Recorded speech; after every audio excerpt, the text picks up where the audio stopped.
প্রাক্তন বিচারপতি অভিজিৎ গঙ্গোপাধ্যায় শারীরিক অবস্থার অবনতি।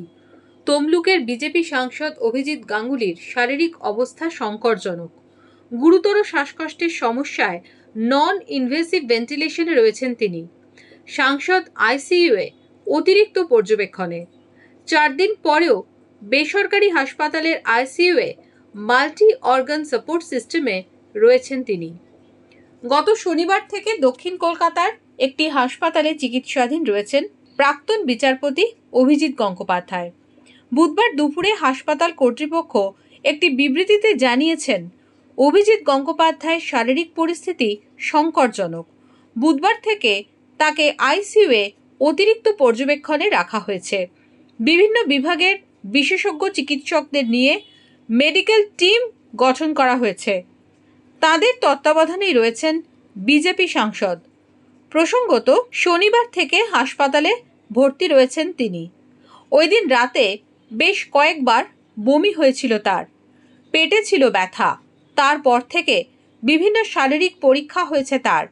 অভিজিৎ গঙ্গোপাধ্যায়ের অ্যাকিউট প্যানক্রিয়াটাইটিস ধরা পড়ে, সেই সঙ্গে জিআই সেপসিস রয়েছে তার। বিজেপি সাংসদের শারীরিক অবস্থার খোঁজ রেখেছেন দিল্লির নেতৃত্ব।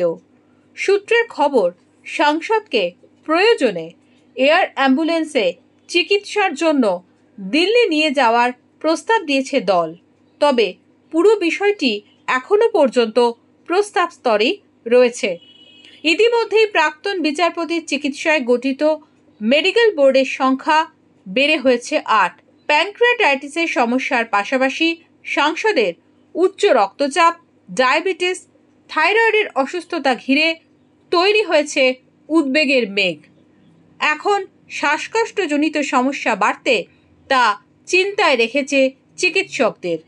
ইতিমধ্যেই অভিজিৎ গঙ্গোপাধ্যায়কে আলিপুরের ওই বেসরকারি হাসপাতালে গিয়ে দেখে এসেছেন বঙ্গ বিজেপির রাজ্য সভাপতি সুকান্ত মজুমদার, গিয়েছিলেন বিধানসভার বিরোধী দলনেতা শুভেন্দু অধিকারী, গিয়েছিলেন দিলীপ ঘোষ সহ আরও অনেকেই।